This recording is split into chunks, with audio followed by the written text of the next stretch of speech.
धर्मानुरागियों,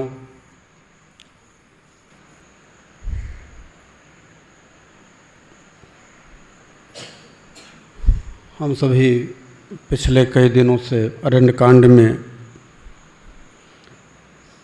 भक्त और भगवान के बीच होने वाली चर्चा को सुन रहे हैं, गा रहे हैं। हमको अच्छा लगता है कि जो प्रसंग होता है हमारे बच्चे वहाँ से भजन या चौपाइयाँ गाते हैं। खुशी इस बात की होती है कि हमारे बच्चे कुछ आगे सुनना चाहते हैं, लेकिन हम चाहते हैं कि जो भक्त और भगवान के बीच का प्रसंग हो उसे अधिक से अधिक विस्तार दिया जाए। क्योंकि अभी बिटिया जो कह रही थी कि भगवान कहते हैं कि कह रघुपति सुनु भामिनी वाता मानहु एक भगति करनाता। तो यह जो भक्ति का प्रसंग है,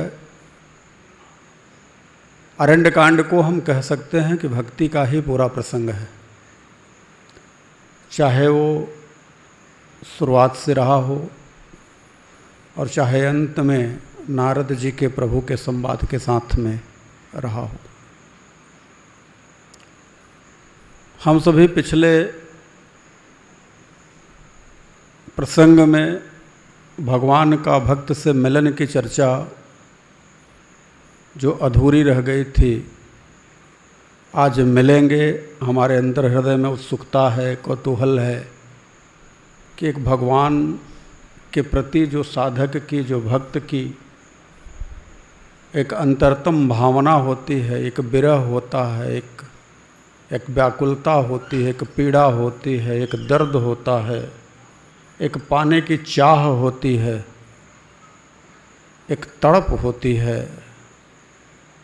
जब तक प्रभु मिल नहीं जाते तब तक ये उसी प्रकार से एक साथ में उस जीवात्मा, उस साधक के अंतर हृदय में प्रकट होती रहती है। चाहे वो पीड़ा, दर्द, विरह, जो भी आप नाम दें, जो भी शब्द चुनें, वो भक्त और भगवान के बीच का एक ऐसा भाव है कि उसे मैं जानूं या वो जाने, दूसरा कोई जान भी नहीं पाता।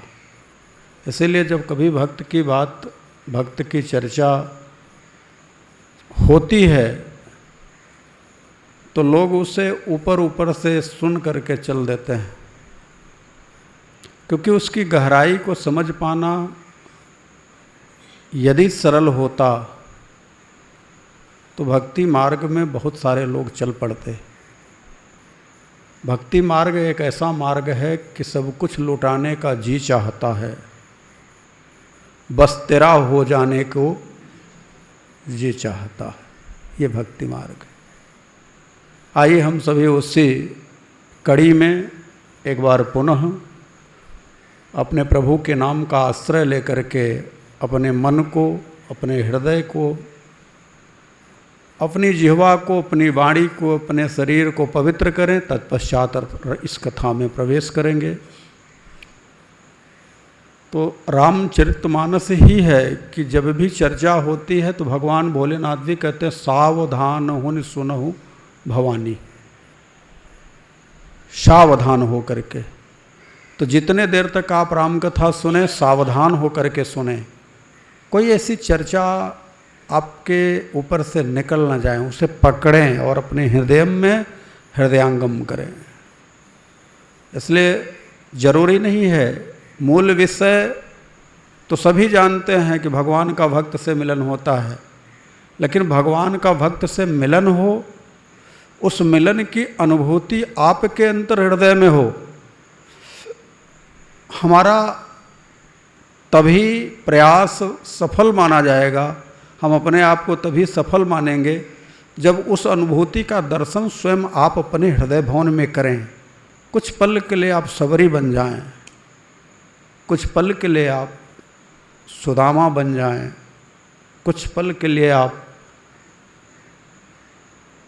ऐसे भक्त बने जिसके अंदर विरह मेरा बन जाए, जो स्थिति जो गति मेरा की रही, सुदामा की रही, विदुर जी की रही, विदुरानी की रही, वही स्थिति कुछ पल के लिए हम सबकी होनी चाहिए। यदि ऐसा हो पाया तो हमारा कथा सुनने का, श्रवण करने का, राम कथा में आने का, आप जानते हैं कि अगर रंच मात्र का भी वह फीलिंग अपने अंदर अगर आ गई तो हम पूर्ण हो गए, हम पार हो गए। बस रंच मात्र की आ भर जाए। इसलिए उसी फीलिंग को लाने के लिए इस कथा को इतना विस्तार दिया जाता है कि ना जाने किस शब्द में भाव आपके अंतर हृदय में उमड़ जाए और आप पार हो जाएं। तो आइए हम सभी राम कथा में प्रवेश करने हेतु मनवाड़ी को पवित्र करें। श्री कृष्ण गोविंद हरे मुरारे, हे नाथ नारायण वासुदेव।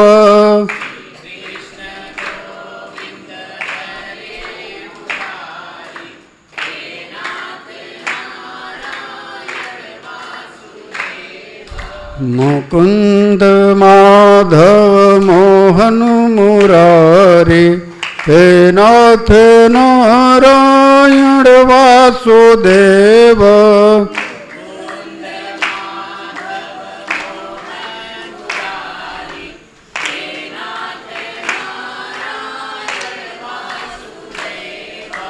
तुम ही हो प्रियतम हे प्राण प्यारे, हे नाथ नारायण वासुदेव।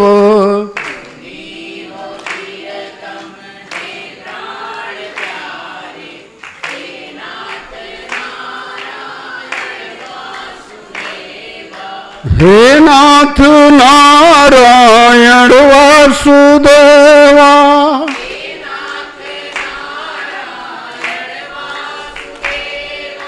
हे नाथ नारायण वासुदेवा।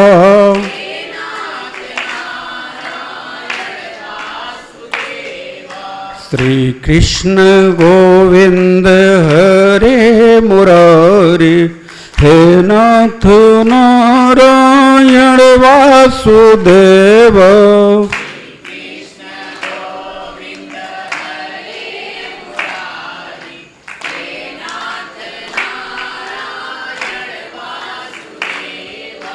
त्वमादिदेवः पुरुषः पुराण,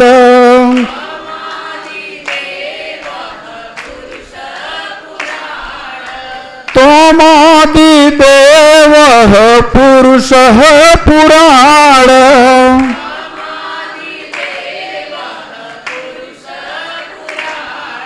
हे नाथ नारायण वासुदेवा।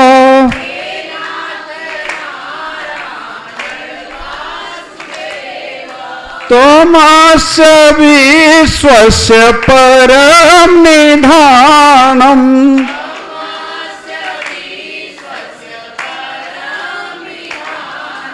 हे नाथ नारायण वासुदेवा।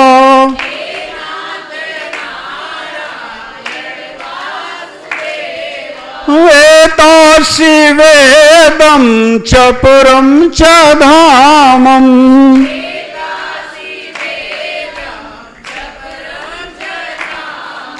हे नाथ नारायण वासुदेवा।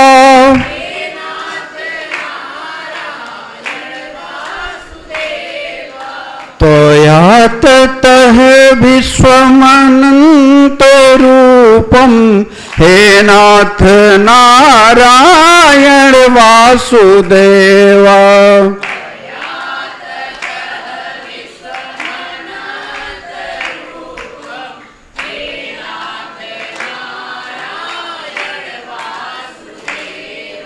हे नाथ नारायण वासुदेवा।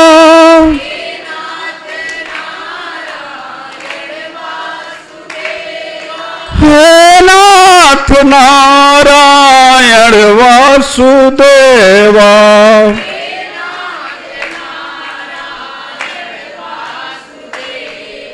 श्री कृष्ण गोविंद हरे मुरारे, हे नाथ नारायण वासुदेव।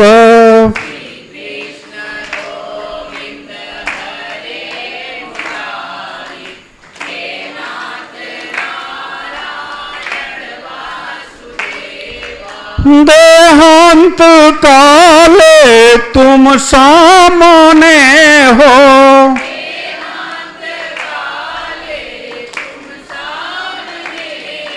मुरली बजाते मन को लुभाते,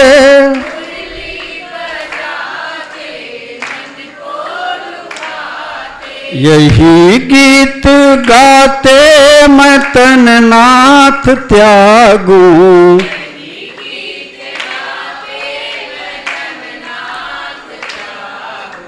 हे नाथ नारायण वासुदेवा।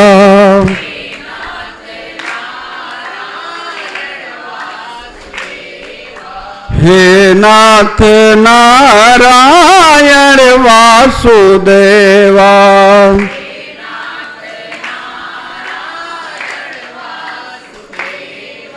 श्री कृष्ण गोविंद हरे मुरारे, हे नाथ नारायण वासुदेवा।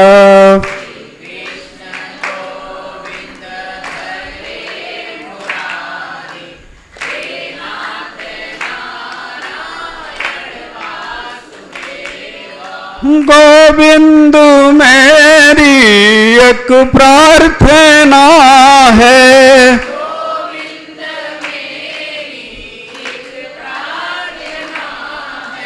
राघव मेरी एक प्रार्थना है,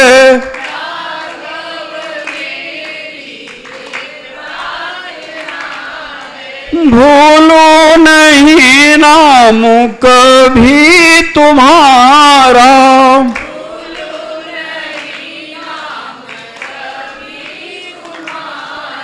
निष्काम होके मैं दिन रात गाऊं,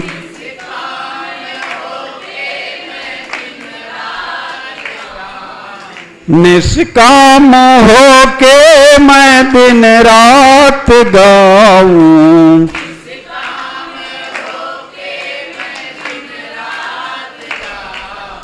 हे नाथ नारायण वासुदेवा।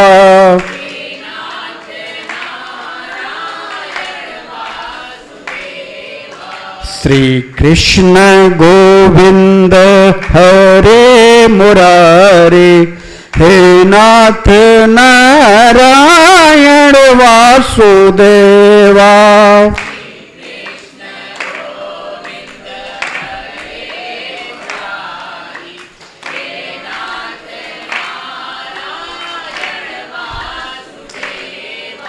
हे नाथ नारायण वासुदेवा।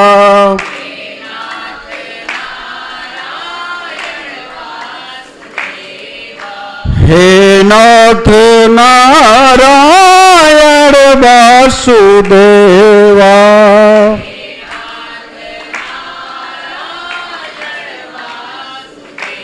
जय जय राम कथा, जय श्री राम कथा,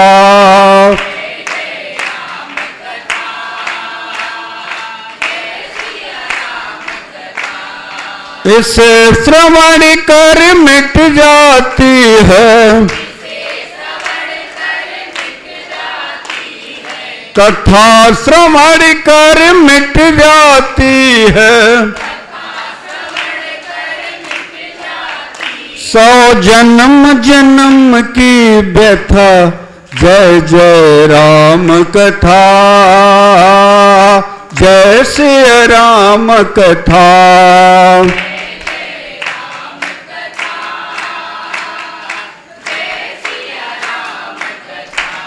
राम कथा कलिका मद गाई,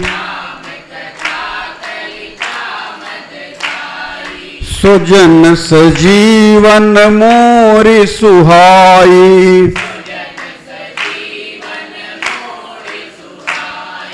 बुध विश्राम सकल जन रंजनी,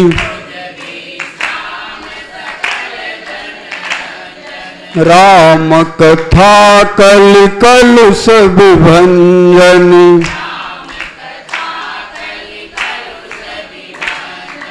तेरा परमार्थ बन जाए,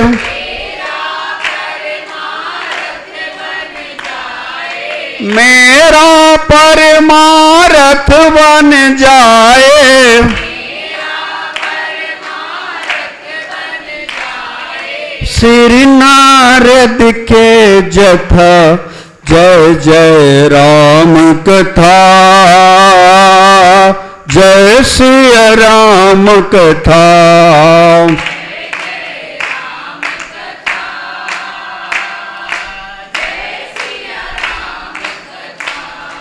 महामोह महिषेष विशाला,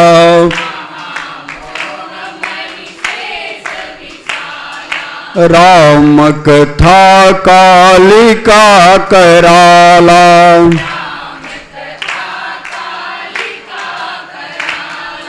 राम कथा शशि किरण समाना,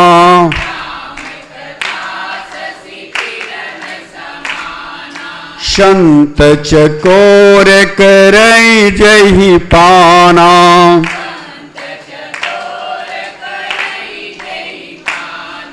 गा कर तू भी अमर हो जाए,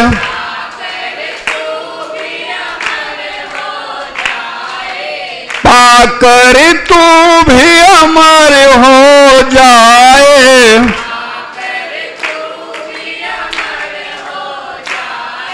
श्री हनुमंत जथा जय जय राम कथा, जय श्री राम कथा।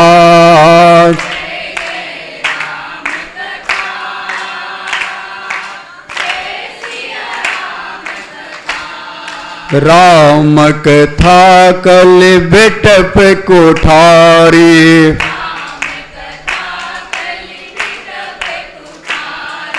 सादर सुनो गिरिराज कुमारी,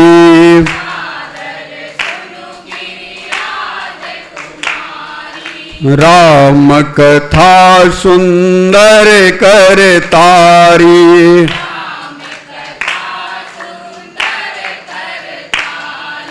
संशय विहंग उड़ावन हारी,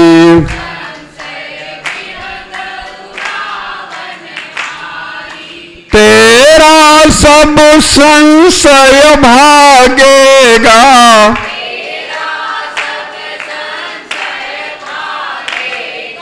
मेरा सब संशय भागेगा,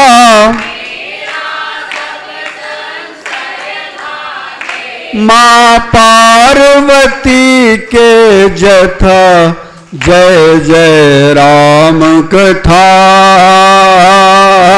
जय श्री राम कथा।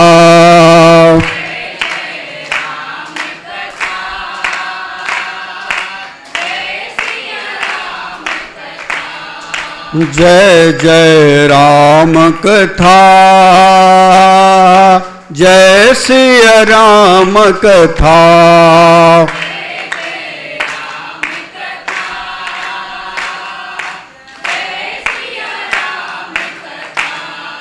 कथा श्रवण कर मिट जाती है,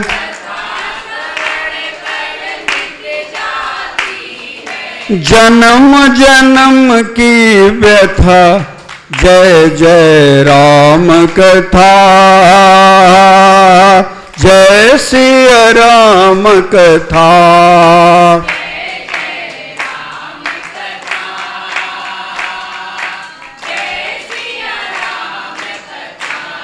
जय सिया राम कथा, जय सिया राम कथा। बोलो अनंत कोटि ब्रह्मांड नायक परम तत्व परमात्मा की। सच्चिदानंद रूपाय विश्वोत्पत्त्यादि हेतवे तापत्रय विनाशाय श्री कृष्णाय वयं नमः। कृष्णाय वासुदेवाय हरये परमात्मने प्रणत क्लेशनाशाय गोविंदाय नमो नमः। रामाय रामभद्राय रामचंद्राय वेदसे रघुनाथाय नाथाय सीताया पतये नमः। अतुलित बलधामम् हेमशैलावदेहम् दनुजवन कृशानम् ज्ञानिनानाम् अग्रगण्यम् सकल गुण निधानम् वानराणामधीशम् रघुपति प्रिय भक्तम् वात जातम् नमामि, वात जातम् नमामि, वात जातम् नमामि। हे गोविंद, हे मधुसूदन, हे मुरलीधर, हे राघव, हे मेरे राम, मुझे अपना बना लो प्रभु, मुझे अपना बना लो प्रभु। मैं आपका ही हूँ प्रभु, मैं आपका ही हूँ प्रभु, मुझे अपना बना लो प्रभु, मुझे अपना बना लो प्रभु। हरि ओम तत्सत। भगवत धर्मानुरागियों, परमात्मा हमारे अब सबरी के आश्रम के नज़दीक संत जनों से, ऐसा मानस में तो नहीं है लेकिन भाव संतों की बताना चाहूँगा कि पूछते हुए सबरी के आश्रम की ओर बढ़ रहे, मार्ग देने के लिए, पता बताने के लिए संतों की आवश्यकता नहीं है। वहाँ की लता पटा भी, वहाँ के वृक्ष, वहाँ की डालियाँ सभी भगवान को सबरी के यहाँ का मार्ग बताने के लिए उत्सुक हैं। आप कहेंगे कि अभी पिछली चर्चा हुई जिसमें भगवान स्वयं वृक्षों से, लताओं से, मृगों से, खगों से, पक्षियों से पूछ रहे थे रो करके कि तुम देखी सीता मृग नयनी, हे खग, हे मृग, मधुकर स्त्रैणी। ऐसा आप लोगों ने पिछले बार में सुना। कहने का आशय यह है, भगवान स्वयं लीला के लिए अवतरित हुए हैं जगत में, तो जगत नियंता जगदीश यह जगत को बताना चाहते हैं कि जो मैंने खग, मृग, लता पटा से पूछा, डालियों से, वृक्षों से पूछा कि तुमने सीता को देखा है कि नहीं, यह बात उतनी ही सत्य है जितनी कि आज मां सबरी का रास्ता बताने के लिए उनकी गली, उनकी कुटिया को बताने के लिए लताएं झुक करके इशारा कर रही हैं। उन पत्तों में से आवाज आ रही है कि गोविंद, राघव, मधुसूदन, मेरे राम, कब मिलोगे, कब आओगे? क्या ऐसा तो नहीं कि मेरे गुरु की वाणी झूठी हो जाएगी? कब तक मैं धैर्य धारण करूं? कब तक मैं अपने जीवन में सब्र रखूं? सब्र रखते रखते मेरी यह अवस्था आ गई नाथ कि अब तो मुझसे झाड़ू बुहार भी ठीक से नहीं हो पाता। शायद सबरी के अंतर हृदय की वह पुकार हो या परमात्मा का अपने भक्त के लिए एक अंतिम परीक्षा हो विरह की, कुछ भी हो सकता है। विरही भक्त की जब पुकार होती है ना, तो आत्म समीक्षा करता है कि कोई कमी हमारे में रह गई होगी जिस कारण से अभी तक प्रभु हमें अपना नहीं बना पाए। हम क्या करते हैं जीवात्मा लोग, अपनी आत्म समीक्षा न करके जगत के लोगों की समीक्षा ज़्यादा करते हैं। इसके में ये दोष है, उसके में वह दोष है। दोष दृष्टि देखने की जो वृत्ति है, जब तक बाहर की तरफ है तब तक हमसे प्रभु बहुत दूर हैं।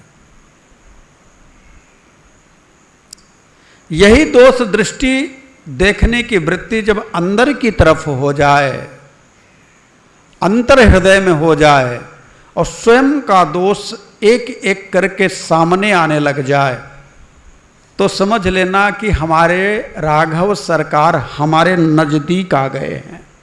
अब मिलन होगा,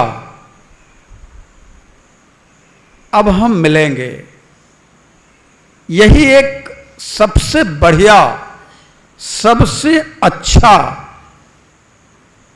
अपने को, खुद को पता करने का एक सूत्र है कि मेरी स्थिति कहां है, मैं किस स्थिति में हूं। यह एक सूत्र है मानो। जब तक हम दोष दृष्टि दूसरे में लगाते रहेंगे, दूसरे को देखते रहेंगे, हम भगवान से दूर रहेंगे। वही दृष्टि दोष देखने की जब स्वयं के अंदर का दोष देखना शुरू करेगी, तो समझ लेना कि अब हमारे समीप में प्रभु निश्चित तौर से हैं। तभी हम अपनी दृष्टि में अपने दोष को देखना शुरू हो गए हैं। जब तक हम दूसरे का दोष देखते रहेंगे, ध्यान से इस सूत्र को समझ लो, आपको खुद अपने से ही पता चल जाएगा कि आप कहां खड़े हो।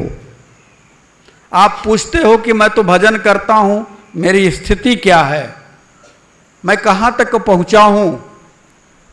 बहुत सारे लोगों का प्रश्न होता है, गुरुजी मैं तो भजन इतने दिन से कर रहा हूं, कुछ समझ में नहीं आता कि मेरी स्थिति कहां तक पहुंची है, मैं कहां तक पहुंचा हूं।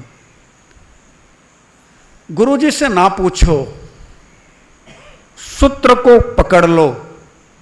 जब तक आपके अंतर हृदय में दूसरे का दोष देखने की वृत्ति बनी है, तब तक आपसे और प्रभु से दूरी कोसों की है। यही वृत्ति जब निज दोष देखने की आने लग जाए, शुरू हो जाए, दुनिया क्या कहती है उसकी खबर नहीं।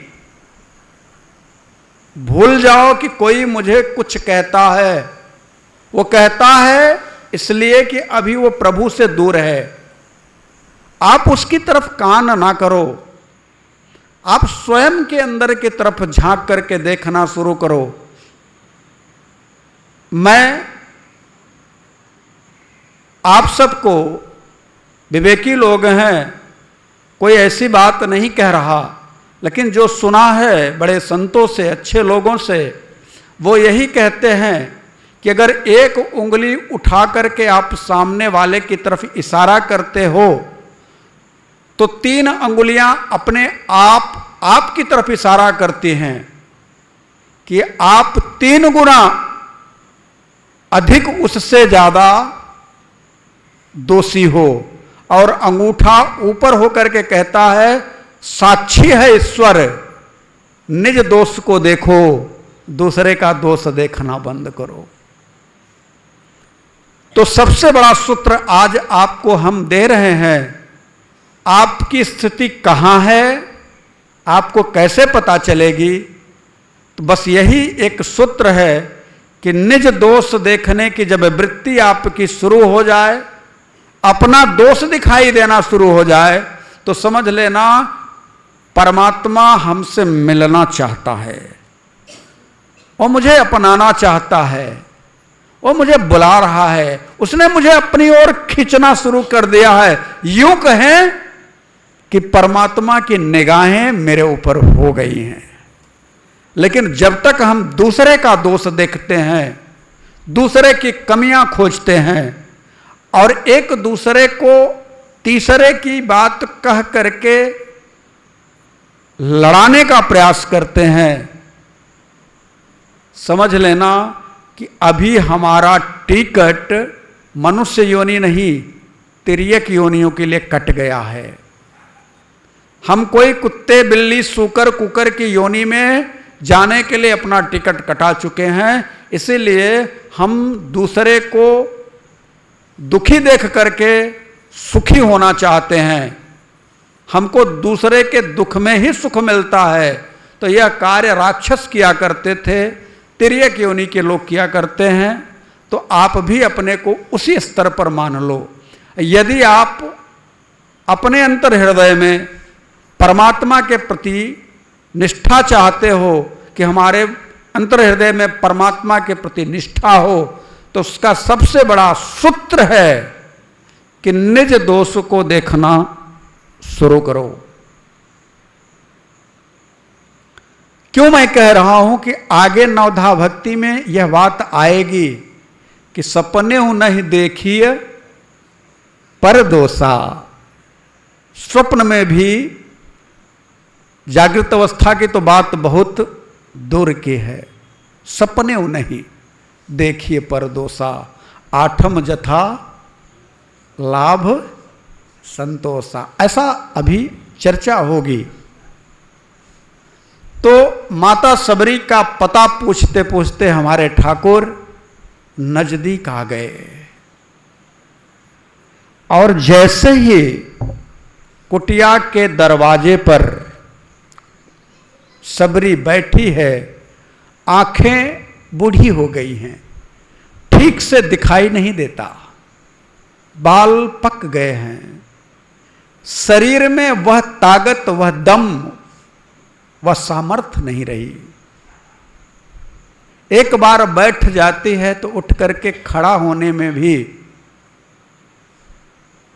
उसे सहारे की जरूरत पड़ रही है। आज मां सबरी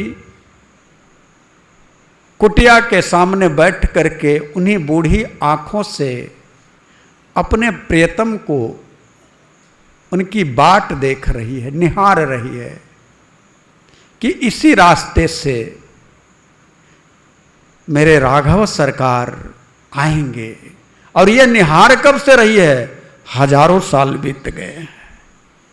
लेकिन आपसे कहा जाए, विश्वास करिए आपको आपसे भगवान जरूर मिलेंगे, तो पहला ही प्रश्न उठेगा, कब मिलेंगे? मतंग ऋषि से सबरी ने यह नहीं पूछा कि कब मिलेंगे। अंतिम दिन जब मतंग का जाने का हुआ तब पूछा कि अब आप भी मुझे छोड़ के जा रहे हैं, अब तो बता दीजिए कि कब मिलेंगे। गुरुदेव ने कहा, बिटिया मेरा वचन अन्यथा नहीं हो सकता, तुझसे तेरे राम जरूर मिलेंगे। बस सबरी के मन में कभी कभी यह दुख होता कि राम मिले न मिले, मुझे अब इसकी परवाह भी नहीं है, क्योंकि मेरी आंखें अब तो राम को देखने लायक भी नहीं हैं, धुंधला दिखाई देता है। तो परवाह किस चीज की सबरी को है? सबरी को परवाह है कि मेरे गुरु की वाणी झूठी ना हो जाए। मेरे गुरुदेव ने जो कहा है, उनकी वाणी अगर झूठी हो गई तो संसार यही कहेगा कि सबरी के गुरु की वाणी भी झूठी थी। सबरी तो झूठी थी ही, सबरी के गुरु की वाणी भी झूठी थी। तो सबरी को अपने राम से मिलने की परवाह अब नहीं रही, सबरी को अपने गुरुदेव की वाणी झूठी ना हो इसकी चिंता अवश्य सता रही थी। और मेरा प्रभु, मेरे सांवरे सरकार, मेरे राम, मेरे राघव, वो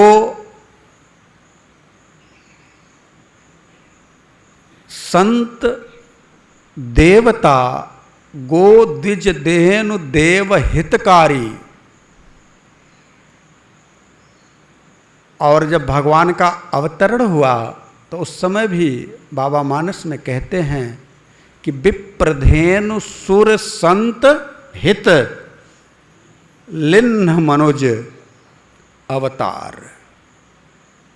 तो संत की हित की कामना से ही भगवान का अवतरण हुआ, इसलिए संत की वाणी झूठी कैसे कर हो सकती है?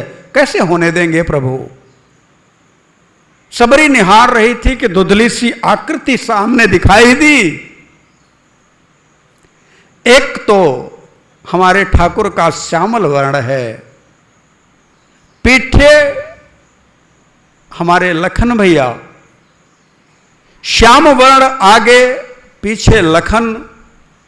जब देखती है सबरी तो उसे ऐसा प्रतीत होता है जैसे आकाश ही स्वयं, वह नीला आकाश ही स्वयं आज मूर्तिमान होकर के हमारे सामने आकर के खड़ा हो गया है। जैसे आकाश आकर के कह रहा हो कि सबरी तेरे सब्र की इंतहा हो गई, आ अब मैं तुझे अपनी गोदी में ले लूं। प्रभु के कदम चार और आगे बढ़े। धुंधला जो मां को दिखाई दे रहा था, प्रभु जब कुछ आगे और बढ़े तो प्रभु का विग्रह देख करके उसे ऐसा प्रतीत हुआ कि जैसे वो स्वप्न देख रही है। अपने शरीर के एक एक अंग को नोच नोच करके देखती है कि कहीं मैं सो करके स्वप्न तो नहीं देख रही, ये हो क्या रहा है? ये सचमुच में स्वप्न हो सकता है कि जिसकी प्रतीक्षा मैं हजारों साल से कर रही थी, आज वो मेरे सामने मेरा परमात्मा, मेरा प्रीतम, मेरा प्रभु आ गया है। भगवान धीरे से मुस्कुराए। भगवान की मुस्कान ने सबरी को उसी क्षण,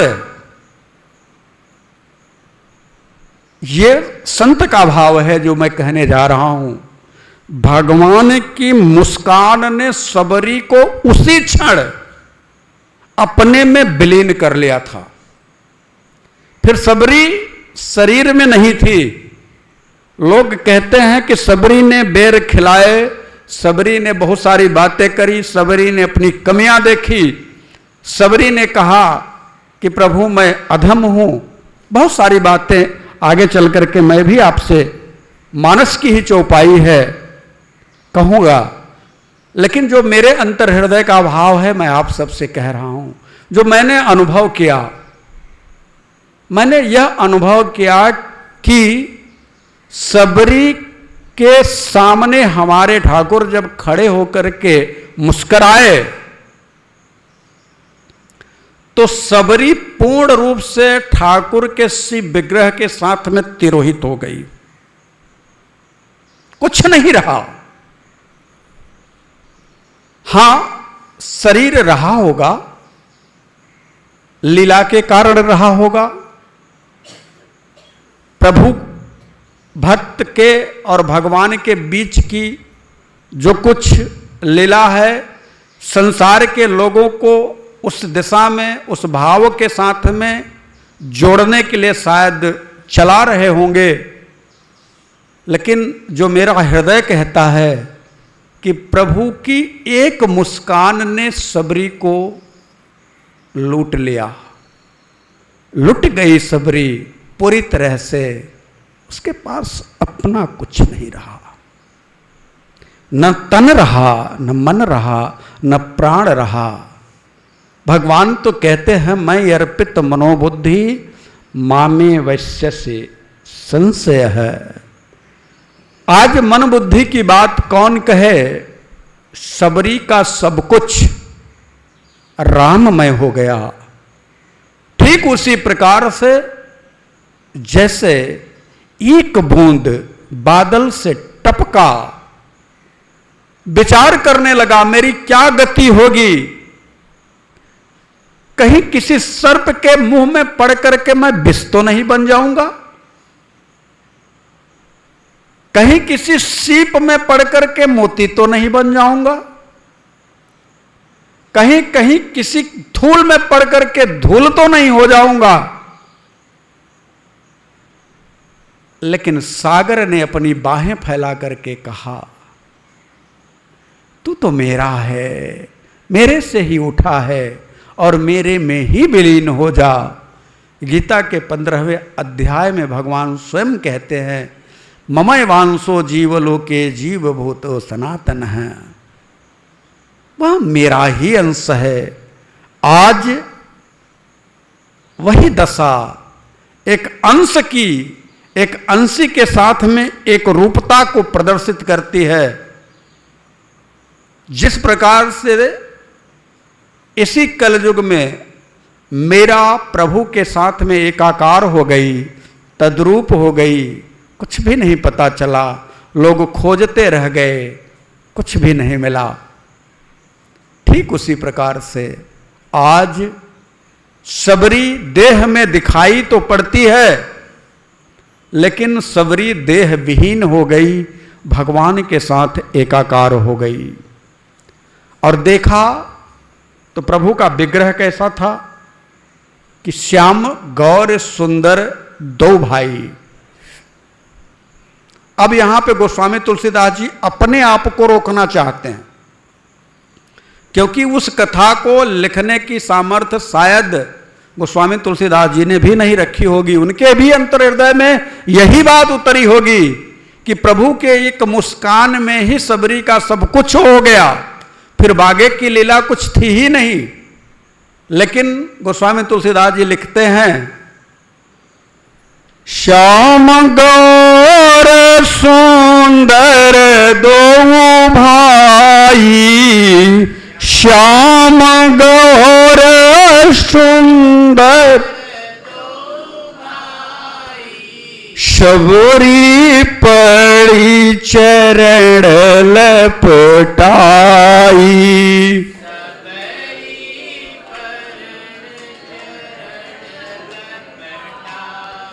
सबरी पड़ी चरण लपटाई,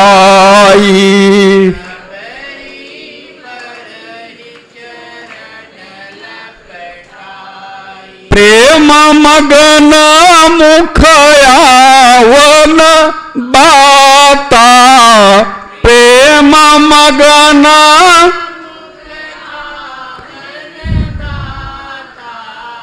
भगवान का जो स्वरूप है जब सबरी के सामने हुआ सबरी ने चरण पर अपने सर को रखा, ये गोस्वामी तुलसीदास जी कह रहे हैं, यह गोस्वामी तुलसीदास जी कह रहे हैं।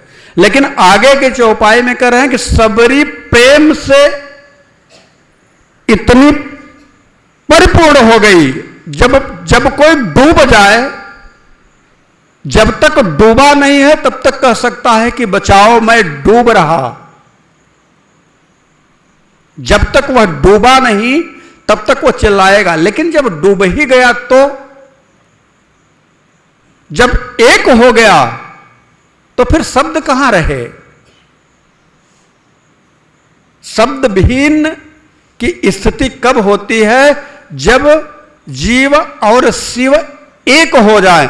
अब राम और सबरी जब एक ही हो गए तो फिर शब्द कहां से आएगा? लेकिन गोस्वामी तुलसीदास जी कहते हैं कि अगर इस तरह की स्थिति हो जाएगी तो हम आगे लिख भी नहीं पाएंगे, हम बोल भी नहीं पाएंगे, क्योंकि मेरी भी दशा कुछ इसी तरह की है। गोस्वामी तुलसीदास जी अपने मन को दबाते हैं, कहते हैं कि मेरी भी शायद कुछ दशा इसी तरह की है। यदि मैं उसी प्रेम में चला जाऊंगा, एक हो जाऊंगा, तो फिर मैं लिख नहीं पाऊंगा, और लिख नहीं पाऊंगा तो आगे की लीला के लिए जो मुझे कार्य सौंपा गया है तो पूरी कैसे होगी। इसलिए गोस्वामी तुलसीदास जी कहते हैं कि प्रेम मगन मुख बचन न आवा,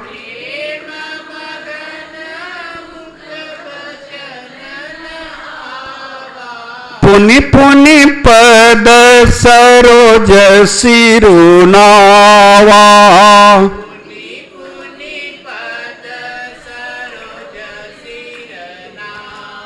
पुनि पुनि पद सरोज सिरनावा।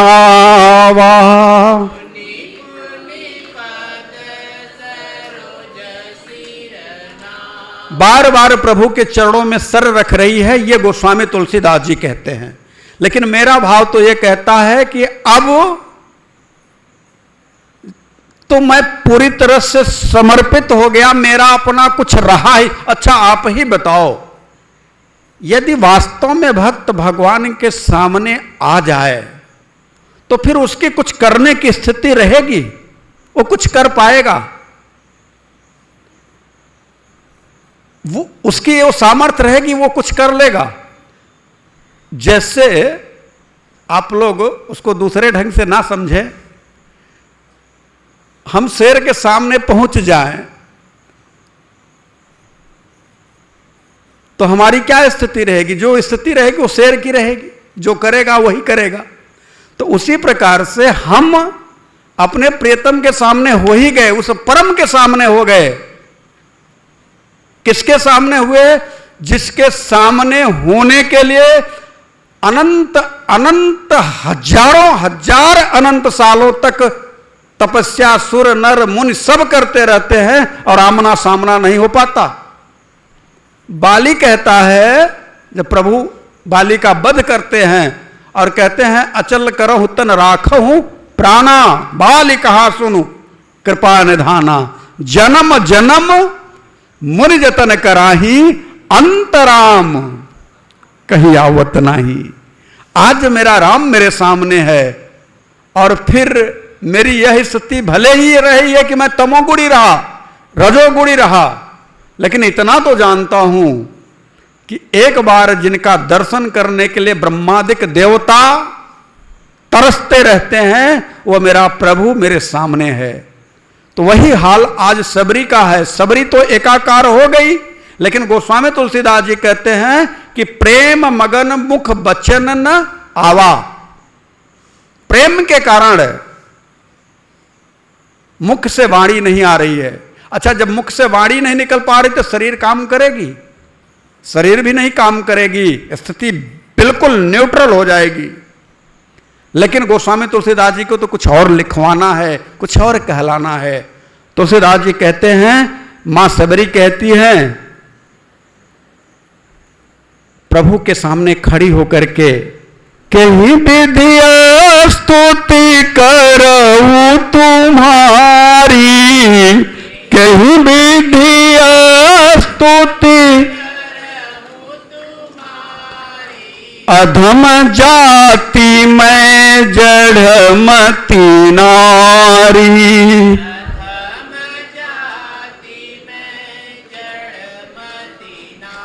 अधम जाति में जड़मती नारी।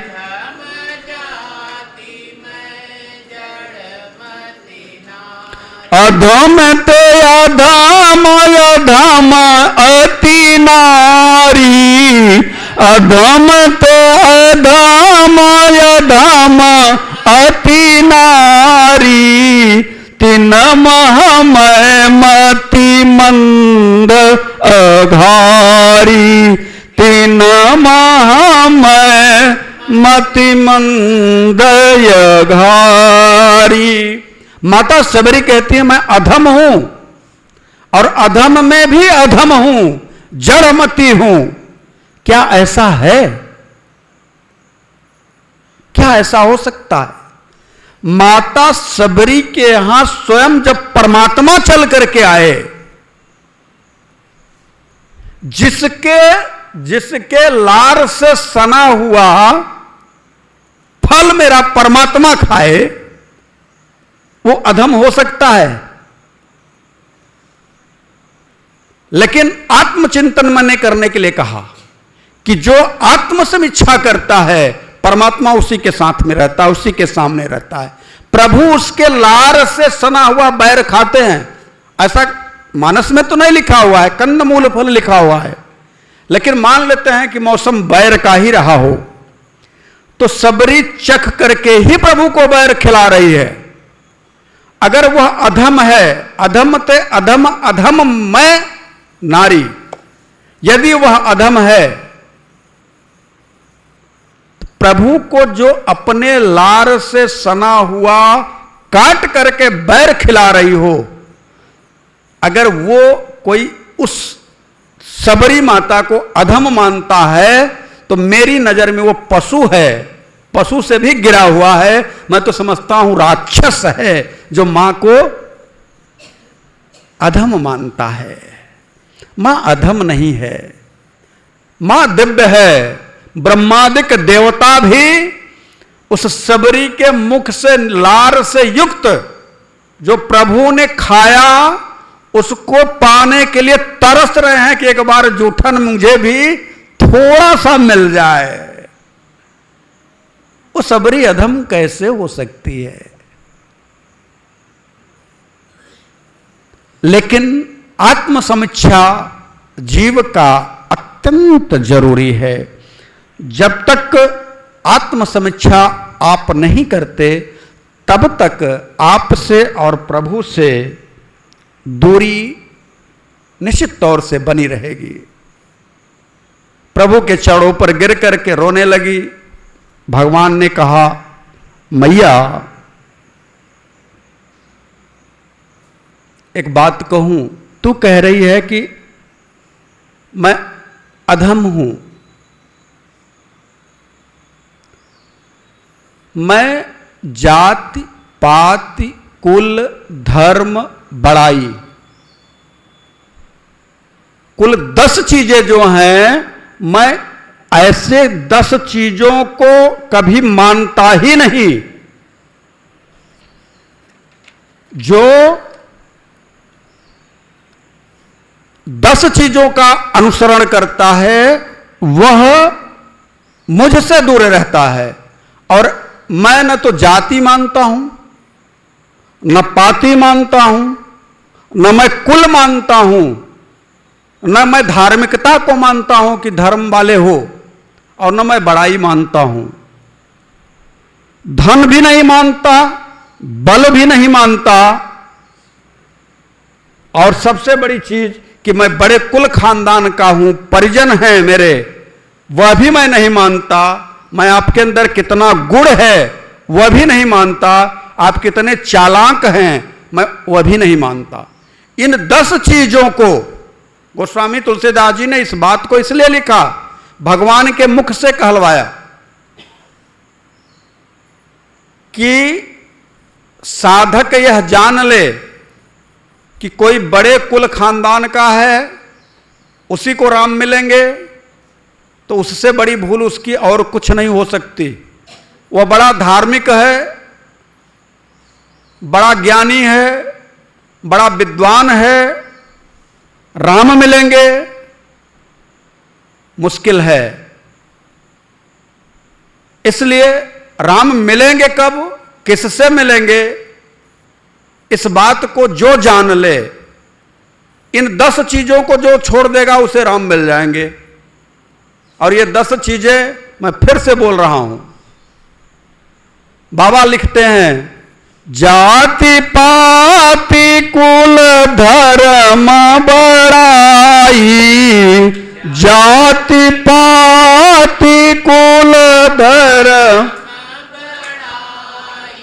धन बल परिजन गुण चतुराई,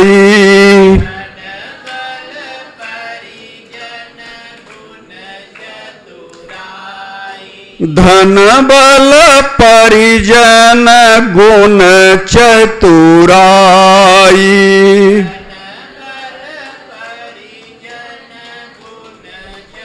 ये 10 चीजें जिसके पास में है उसे राम नहीं मिलेंगे।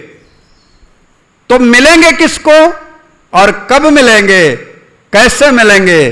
तो राम स्वयं कहते हैं, कह रघुपति सुनो भामिनी बाता,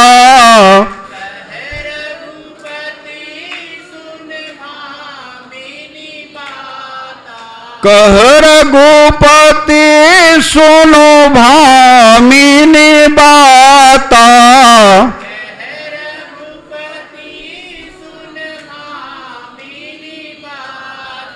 मानहु एक भगति करनाता, मानहु एक, मानहु एक भगति करनाता,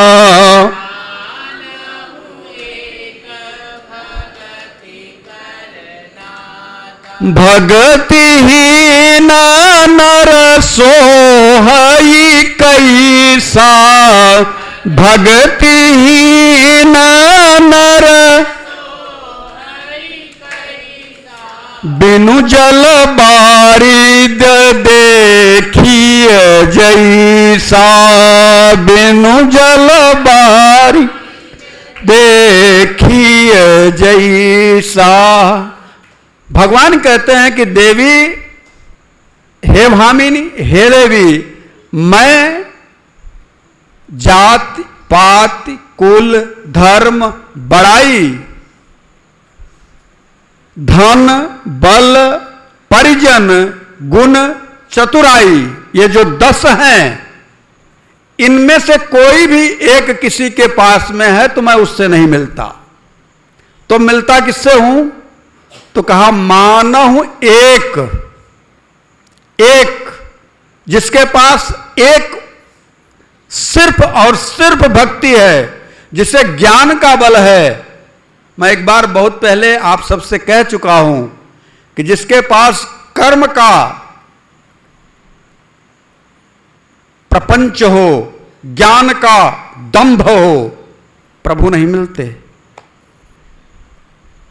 जो भक्त है, जो सरल है, जो झुकता है, जो समर्पण करना चाहता है, जो अपने आप को लुटा देना चाहता है, प्रभु उसी से मिलते हैं। और मिलते ही नहीं हैं, स्वयं में मिला लेते हैं। मिलते नहीं हैं, मिला लेते हैं। आज सबरी के अंतर हृदय का जो प्रश्न था कि मैं तो अधम हूं, अधम में भी मैं जड़ हूं, जड़मती है मेरी, मैं कह विधि स्तुति करूं तुम्हारी, मैं कैसे आपकी स्तुति की स्तुति करूं? भगवान ने कहा, मां, तुझे स्तुति करने की जरूरत नहीं है। आज ये तेरा राम तेरी स्तुति करेगा। आज ये तेरा राम आज तेरी स्तुति करेगा। मां ने प्रश्न किया, नाथ इतना दिन लगा दिया, मुझे तो कभी कभी ऐसा लगने लगा था कि कहीं न हमारे गुरुदेव की वाणी झूठी तो नहीं हो जाएगी। संसार क्या कहेगा? मुझे अपने मान अपमान आपसे मिलन का अब वो कुछ रह ही नहीं गया था। मन में सिर्फ एक बात चल रही थी कि हे नाथ, आप मेरे गुरु की वाणी को सत्य कर दो। अब तो जो चाह थी आपसे मिलन की वो भी अब नहीं रही, लेकिन मेरे अंतर हृदय में एक बात जरूर चुभ रही थी कि मेरे गुरुदेव ने कहा है कि सबरी तुझसे राम मिलने के लिए आएंगे। इस बात को लेकर के मेरे मन में पीड़ा थी। अखियां अब धूल-धुला देखने लग गई थी, ठीक से दिख भी नहीं रहा था। प्रभु आप इतना देर लगा दिए, आने वाले युगों में आपकी इतनी प्रतीक्षा कोई नहीं कर पाएगा। भगवान ने कहा, देवी आने वाले युगों में तुम्हारे जैसा कोई सबरी हो भी नहीं पाएगा। सबरी सिर्फ सबरी ही रहेगी। जिसने सब्र किया वो कोई एक ही है और वह सबरी ही है। प्रभु ने कहा, मां बातें करती रहेगी या कुछ खिलाएगी? भूख लगी है। प्रभु की वाणी सुन करके मां ने कहा, नाथ मेरे पास है क्या जो तुझे पवाऊं?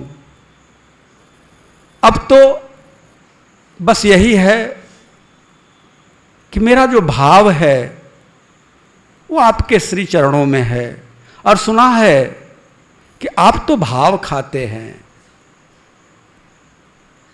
जगत के लोग एक दूसरे को कहते हैं बहुत भाव खा रहा है। मैं कहता हूं कोई भाव नहीं खाता, किसी में सामर्थ्य नहीं है कोई भाव खाए। भाव तो मेरा राम खाता है। प्रभु को भोग लगाने के लिए सबरी आगे बढ़ी, हाथ में फल है। भगवान के सामने रखती है। एक बात कहूं, जब भी आप भोजन करने के लिए बैठें तो निश्चित तौर से प्रभु को जैसे सबरी ने भोग लगाया था उसी तरह से आप भी नित्य भोग लगा करके ही पाएं।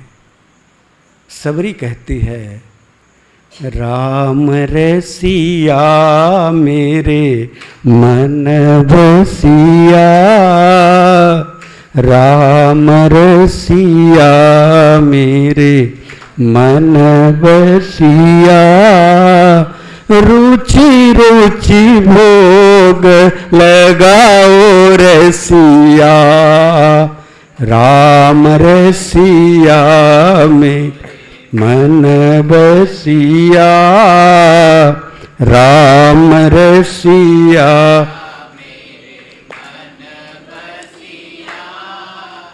रुचि रुचि भोग लगाओ रसिया, राम रसिया मेरे मन बसिया, राम रसिया मेरे मन बसिया, रुचि रुचि भोग लगाओ रसिया, शबरी के बेर सुदामा के तंदुल, शबरी के बेर शबरी के बेर सुदामा के तंदुल, शबरी के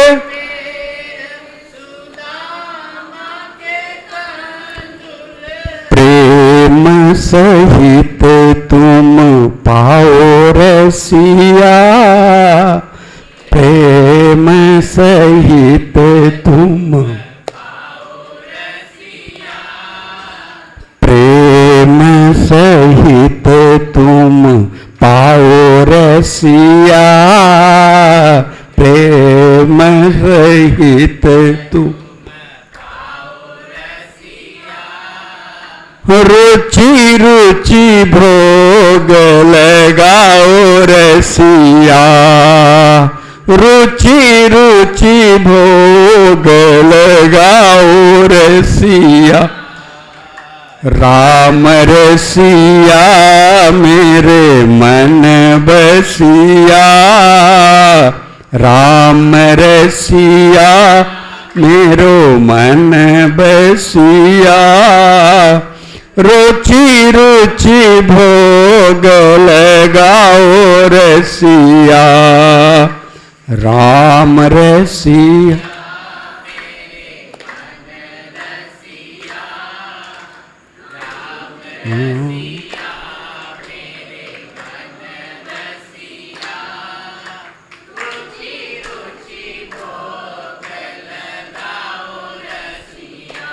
ऐसो भोग लगाओ मेरे राघव, ऐसे भोग ऐसो भोग लगाओ मेरे राघव,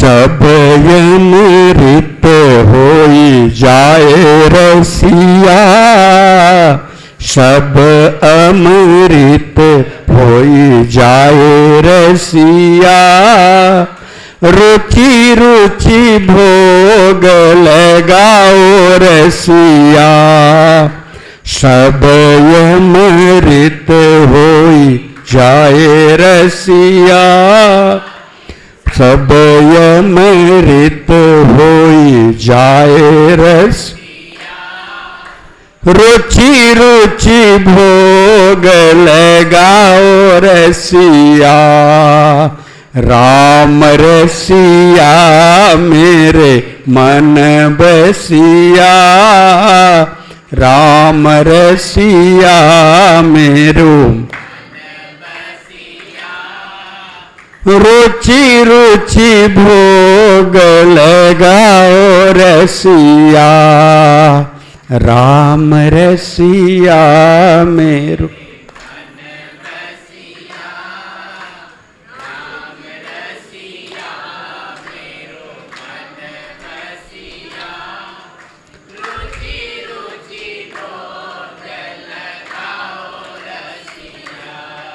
दुर्योधन सर मेवा त्यागे, दुर्योधन घर मेवा त्यागे, दुर्योधन मेवा त्यागे, मेवा त्यागे, दुर्योधन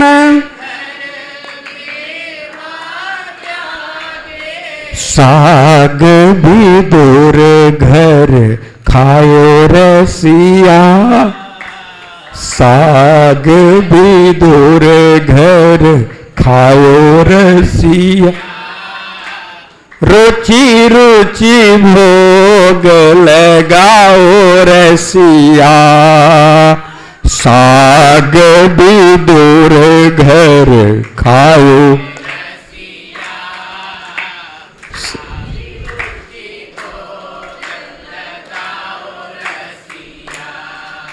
राम रसिया मेरो मन बसिया, राम रसिया मेरो रुचि रुचि भोग लगाओ, राम रसिया मेरो मन बसिया, रुचि रुचि भोग लगाओ रसिया, रुचि रुचि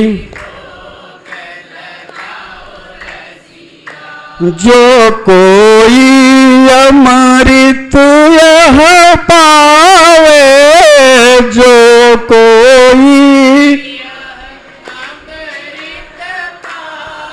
जो कोई अमृत यह पावे, जो कोई अमृत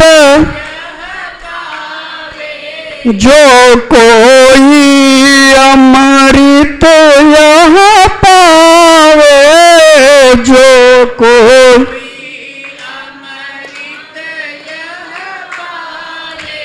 सोई अमर होई जाए रसिया, सोई अमर होई जाए रसिया, रुचि रुचि भोग लगाओ रसिया, सोई अमर होई जाए रसिया, रुचि रुचि भोग लगाओ रसिया, राम रसिया मेरो मन बसिया, राम रसिया मेरो मन बसिया, रुचि रुचि भोग लगाओ रसिया, राम रसिया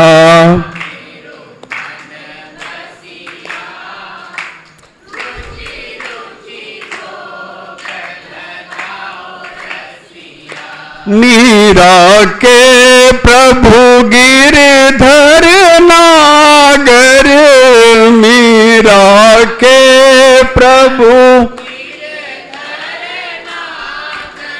मीरा के प्रभु गिरधर नागर, मीरा के प्रभु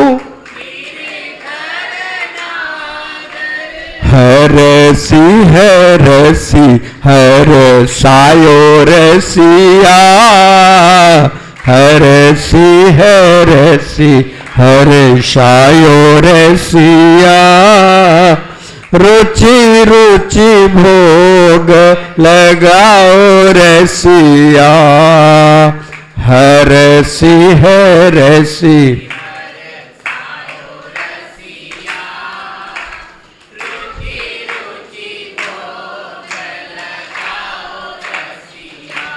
हाँ राम रसिया मेरे मन बसिया, राम रसिया मेरो मन बसिया, रुचि रुचि भोग लगाओ रसिया, रुचि रुचि भोग लगाओ रसिया, रुचि रुचि भोग लगाओ।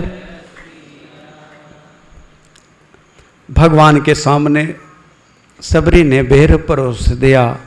मैं भी आपसे कहता हूँ कि यदि आपको यह मंत्र न आता हो कि हम वस्वा नरो हुत्वा प्राणिनाम देहमाश्रित प्राणापान समायुक्त पचाम में अन्न चतुर्विध, यदि आप नहीं कह पाते सहना भवत सहनो भुनक्तु सहवीर्य करवावहे, तो मैं आपसे यह कहूँगा प्यार से आप ठाकुर जी का जो आपके सामने भोजन आए उनके सामने ऐसे हाथ जोड़ो और बस यही कहो, राम रसिया मेरो मन बसिया, राम रसिया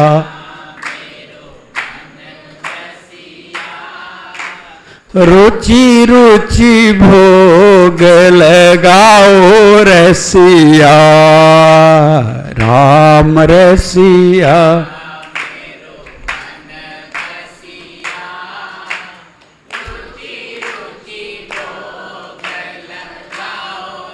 मैं पूरे विश्वास के साथ कहता हूं, इस तरह से खाली 2 लाइन आप गुनगुनाएंगे तो भगवान मेरे ठाकुर सबरी समझ करके आपका जो भी है वह भोग प्रसाद में परिवर्तित कर देंगे, उसे प्रसाद बना देंगे।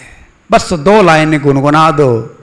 राम रसिया मेरे मन बसिया, राम रसिया में रुचि रुचि भोग लगाओ रसिया, राम रसिया मेरो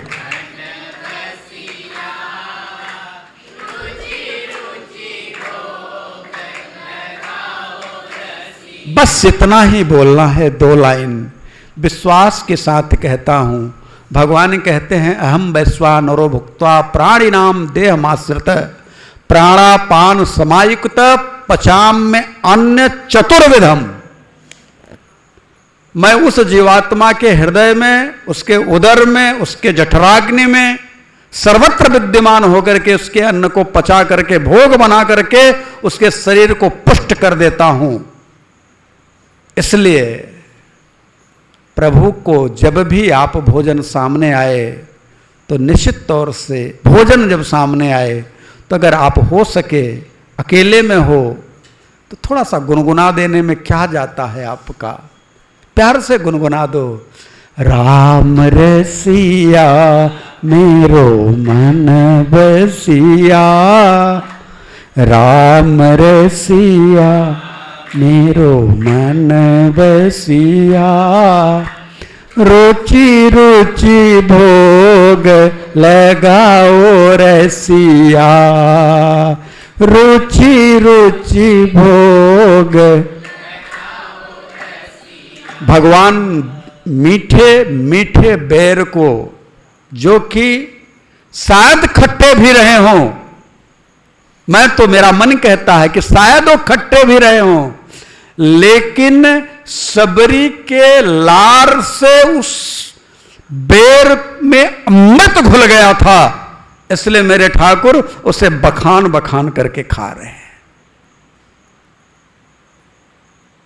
प्रशंसा करके खा रहे हैं और कहते हैं मां तूने तो बेर ऐसा खिलाया कि मैंने उस बेर को पाने के बाद ऐसा महसूस किया है, अनंत कोटि ब्रह्मांड का नायक हूं। नहीं, कोई भक्त ऐसा नहीं मिला जिसका बेर इतना मीठा रहा हो। प्रभु ने कहा मां तूने कहा कि मैं अधम हूं, अधम ते अधम अधम मैं नारी। तो मैं एक बात कहूं, न मैं अधम जानता हूं, न मैं धन जानता हूं, न मैं मन जानता हूं, न पद जानता हूं, न प्रतिष्ठा जानता हूं, न कुल जानता हूं, न धर्म जानता हूं, न कोई चतुराई जानता हूं। मैं तुम्हें बताऊं कि मेरी एक बात, सिर्फ एक बात कोई गांठ बांध ले, मैं तुमसे 9 बात कह रहा हूं, लेकिन 9 में से कोई 9वां कोई एक भी मेरी बात को मान ले तो मैं उसका हो जाता हूं। और जो 9 को मान लेता है वो तो मेरा है ही, उसमें तो कोई संदेह नहीं है, लेकिन 9 में एक को भी जो मान लेता है वह भी मेरा है। लेकिन कब? जब 10 को छोड़ देगा तब। तो क्या 10 को छोड़ना है? जाति, पाति, कुल, धर्म, बड़ाई, कि मैं फला जाति का हूं, मैं श्रेष्ठ हूं। तुम्हारी श्रेष्ठता यहां आकर के है। तुम भी परमात्मा के वही अंश हो, केवल अंशी वह एक ही है, बाकी सभी अंश हो तो परमात्मा के ही अंश से निकले हुए हो, अंशी से ही निकले अंश हो। इसलिए तुम यहां आकर के भेद दृष्टि रख सकते हो, परमात्मा के यहां कोई भेद दृष्टि नहीं है। इसलिए जाति का यदि अहंकार हो तो अपने घर बैठे रहना, पाति का अहंकार हो, मैं अगली पंक्ति का आदमी हूं, मैं श्रेष्ठ हूं, अपने घर रहो। कुल मेरा श्रेष्ठ है, अपने घर बैठो। मैं बड़ा धार्मिक हूं, मुझे डमट डमट डमट डमन निनाद अवट डमोरेयम आता है, अपने घर बैठो। वेद आता है, मंत्र आता है, इतना सब कुछ आता है। शंकराचार्य ने स्वयं कहा है कि ना मंत्रम नो यंत्रम तदपि च न जाने श्रुति महो। न मैं मंत्र जानता हूं, न यंत्र जानता हूं, न तंत्र जानता हूं, जबकि सारे के सारे बहुत सारे श्लोक महर्षि वेदव्यास ने लिखे, बहुत सारे श्लोक शंकराचार्य ने लिखे, लेकिन लास्ट में कहते हैं कि मैं यह सब कुछ नहीं जानता, मतलब इन सब से मेरा कोई लेना देना नहीं है। क्यों? क्योंकि वो जानते हैं कि अगर इनको लेकर के चलूंगा तो मैं परमात्मा से नहीं मिल पाऊंगा। इसलिए भगवान के लिए यदि किसी के मन में यह भाव हो कि मुझे तो बड़े श्लोक आते हैं, कभी कभी श्लोकों के अंत में लिखा रहता है कि यह श्लोक पढ़ने के बाद आपको यह गति मिलेगी, ऐसा लिखा रहता है, लेकिन साथ में अहंकार भी आ जाता है। अभी भगवान शिव का एक 12 ज्योतिर्लिंग का श्लोक है, आप लोगों को याद भी होगा। सौराष्ट्रे शोभनाथम च श्रीशैलम मल्लिकार्जुनम उज्जैन्यम महाकालम ओकालम ममलेश्वरम पैरल्याम वैद्यनाथम च डाकिन्याम भीमशंकरम सेतुबंधे तु रामेशम नागेशम दारुकावने वाराणस्याम तु विशिष्यम त्रयंबके गौतमीटते हिमालय तु केदार घूमे च शिवालय। फिर कहते हैं एतानि ज्योतिर्लिंगानि सायं प्रातः पठेन्नर। अब ये देखिए, सत्म जन्म कृतम पाप, अब ये सब क्या है? 100 जन्मों में किया हुआ पाप। मैं कहना चाहता हूं कि इस लोक से आपका पाप हो सकता है समन हो जाए, लेकिन प्रभु से नहीं मिलन हो सकता। प्रभु से मिलन करने के लिए तो बस एक ही उपाय है, मानहु एक भक्ति करना था, एक, और वह जिसको समझ में आ जाए, जिसको समझ में आ जाए। भक्ति कहां लेकर के जाती है यह भी जानने का विषय है। ज्ञान आपका आपके अंदर कहीं न कहीं दंभ पैदा करेगा, कर्म भी आपको कहीं न कहीं बल प्रदान करेगा, कहेगा कि हमने किया, लेकिन इन दोनों का रास्ता भटकाव का है। लेकिन भक्ति प्रेम पैदा करेगी। भक्ति का मतलब ही है प्रेम पैदा करना। भक्ति एक ऐसी मशीनरी है जिसमें आप घुसे तो प्रेमी बन करके निकलोगे, न तो ज्ञानी बनोगे, न तो ध्यानी बनोगे, न तो योगी बनोगे। ये ध्यानी ज्ञानी योगियों को परमात्मा मिले हैं, मुझे ऐसा कहीं देखने को नहीं मिला, लेकिन भक्त को मेरा भगवान जरूर मिला है। और भगवान की तो घोषणा है, वो तो खुद ही कहता है कि भक्ति यदि कोई करता है, कोई भक्त मेरा है, तो उससे निकलेगा क्या? प्रेम। और फिर राम ही केवल प्रेम पियारा, राम ही केवल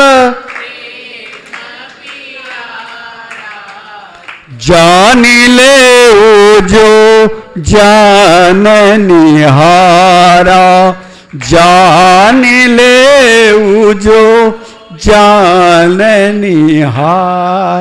इसलिए एक उपाय है प्रभु से मिलन का, वो है भक्ति।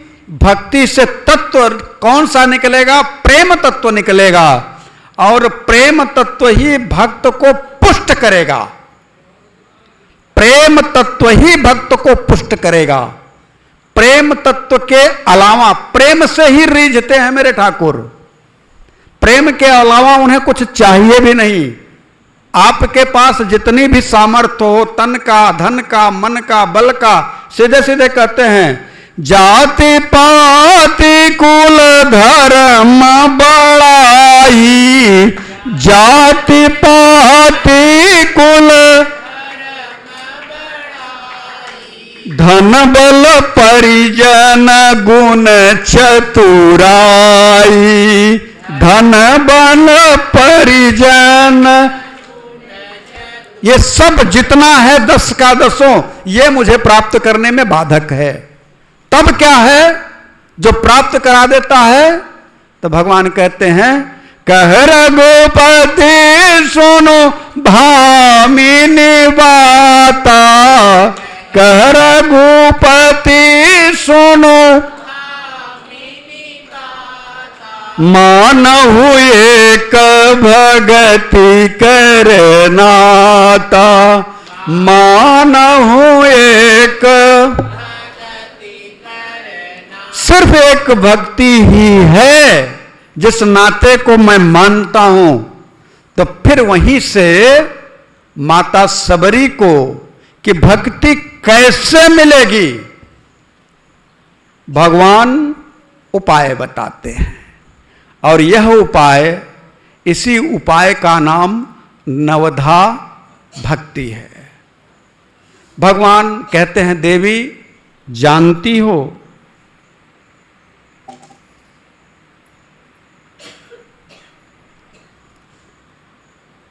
मेरी भक्ति को प्राप्त करने के लिए 9 प्रकार के साधन हैं।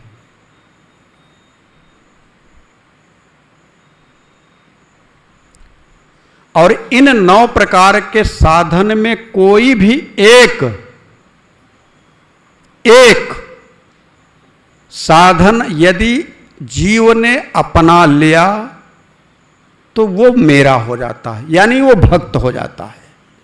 और वह यदि भक्त हुआ, भक्ति के पाठशाला में प्रवेश करते ही उसके अंदर से प्रेम ही निकलेगा, ये गारंटी है। और वही मुझे प्रेम चाहिए, इसके अलावा कुछ नहीं चाहिए। तो प्रेम अगर आपके अंदर निकलेगा तो उसको पाने के लिए परमात्मा वैकुंठ छोड़ करके आपके पास चले आएंगे। लेकिन पुकार आपकी प्रेम की हो, यदि आपके अंतर हृदय में प्रेम है तो प्रभु को आना है। तो भगवान ने पहली चौपाई कही, आप सब भी मेरे साथ गाइए। भक्ति की पहली चौपाई प्रवेश की।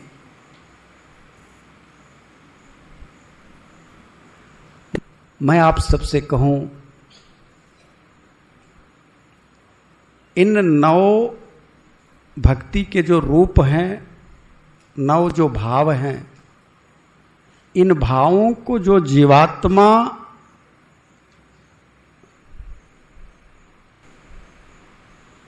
नित्य प्रति अपने अंतर हृदय में उतारता है, यानी स्मरण करता है, पढ़ता है, खाली पढ़ता है। रामचरितमानस में से प्रथम भगत से शुरू करके पढ़ता है खाली,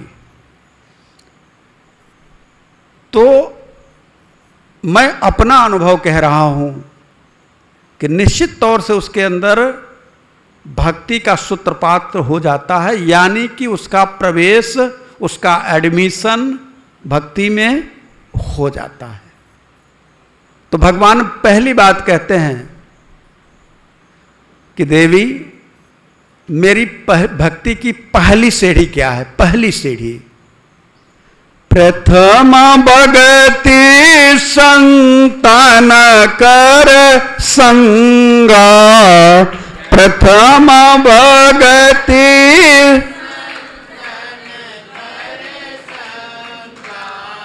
दूसर रति माम कथा प्रसंगा, दूसर रति माम कथा प्रसंगा।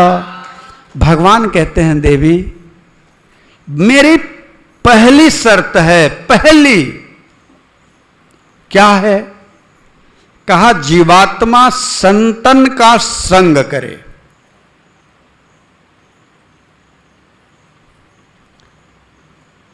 यहां पे गोस्वामी तुलसीदास जी ने बड़ा स्पष्ट रूप से लिखा है कि संतन कर संगा, बहुवचन लगाया है। अनेकों संतों का संगत करे, जहां भी संत मिल जाएं, क्योंकि संत का मिलना बड़ा दुर्लभ है। कहते हो ना, संत मिलन और हरि कथा तुलसी दुर्लभ दोए। तो ये संत का जो मिलन है वो दुर्लभ है। तो क्या किया जाए? कहा जहां भी संत मिलें, जिस जगह भी मिलें, उनके दर्शन करो, उनके पास जाओ, उनको प्रणाम करो। लेकिन हमारे यहां, मेरी बात का अन्यथा अर्थ न निकाला जाए, कुछ तथाकथित महंत हैं, कुछ तथाकथित अपने आप को संत कहलाते हैं, जो कि कहते हैं कि मेरे द्वारा कही गई कथा को ही सुनना, दूसरे की कथा के कही गई कथा को सुनोगे तो पाप लगेगा। बहुत सारे ऐसे शिष्य सुनने में आते हैं, वो कहते हैं हमारे महाराज जी की जब कथा होगी तभी हम आएंगे, सुनेंगे, और हम दूसरे की कथा नहीं सुनते। अच्छा एक बात बताओ, कथा तो राम की ही होगी ना, और सुनने आओगे तो राम की ही कथा सुनोगे ना। तो मुख चाहे किसी का भी हो, सुनने को क्या मिलेगा आपको? राम कथा।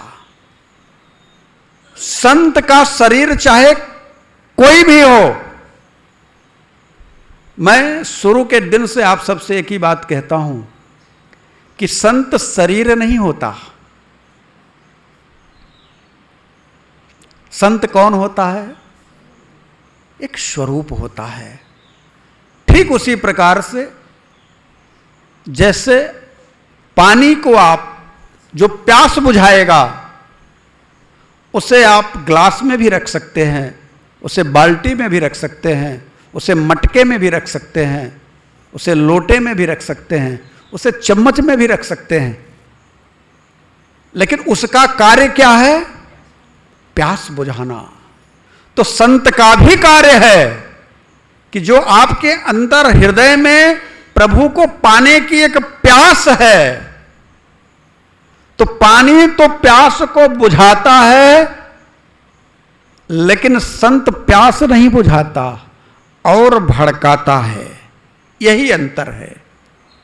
संत आपके अंतर हृदय में जो प्रभु के पाने की प्यास है उसे और उत्तरोत्तर भड़काएगा। इसलिए भौतिक जगत के पदार्थों से हम अगर तुलना करें तो ये बेईमानी होगी। पानी प्यास बुझा सकता है, लेकिन संत आपके हृदय में प्रभु के प्रेम, प्रभु के मिलन के प्रेम की आग को भड़काता है।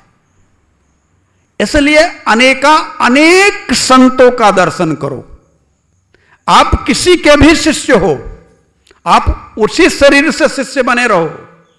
शिष्य बने रहना ये एक अलग बात है। शिष्यता किसी भी गुरु से, किसी भी शरीर से मिल गई, उसे आप स्वीकार करके, यह मान करके कि गुरु शरीर नहीं है, गुरु स्वरूप है। और किसी भी जहां भी आपको संत मिले, उनके चरणों में सर झुका करके, उनको प्रणाम करके, उनसे प्रभु से मिलन का उपाय पूछो। प्रभु से मिलन का उपाय वही बता सकते हैं। और उपाय बताने वाले जो संत हैं, अगर वास्तविक संत हैं तो उपाय ही नहीं बताएंगे, बल्कि आग लगा देंगे। और वह आग विरह की होती है। आप रह नहीं पाओगे, आपसे रहा नहीं जाएगा। तभी तो लोग कहते हैं कि जीवन में जिसके संत नहीं, उसका जीवन जीवन नहीं। यही कारण है कि हमेशा जब भी प्रभु को पाने की बात आई है तो सबसे पहले संत आया है। संतन के संग लाग रे, तेरी अच्छी बनेगी।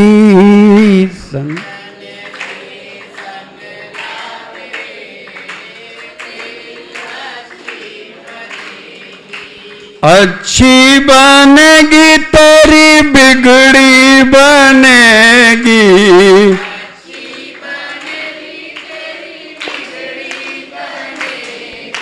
बिगड़ी बनेगी, तेरी बिगड़ी बनेगी।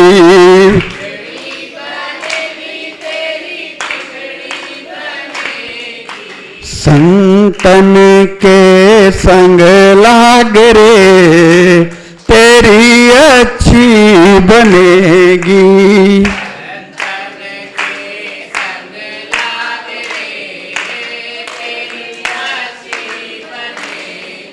ध्रुव जी की बन गई, प्रहलाद जी की बन गई। ध्रुव जी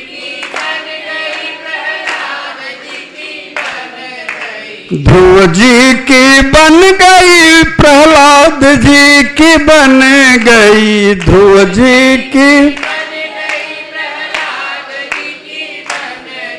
सबरी के जग गए भाग रे, तेरी अच्छी बनेगी। सबरी के जग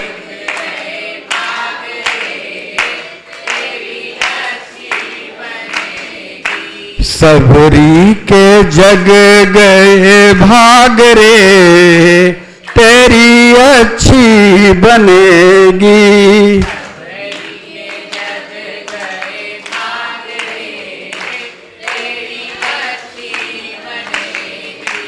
अच्छी बनेगी, तेरी बिगड़ी बनेगी।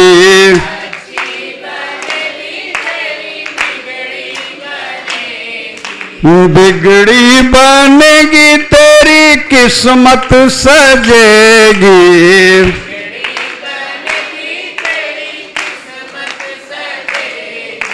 संत चरण अनुराग रे, तेरी अच्छी बनेगी। संत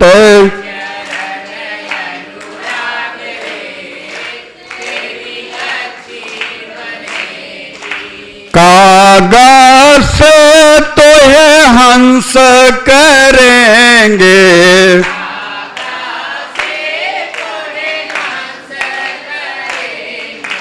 कागा से तो है हंस करेंगे।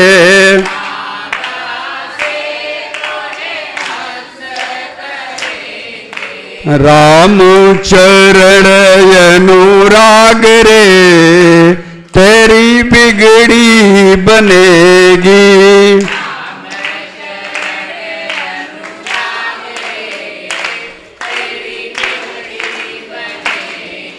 संतन के संग लाग रे, तेरी अच्छी बनेगी।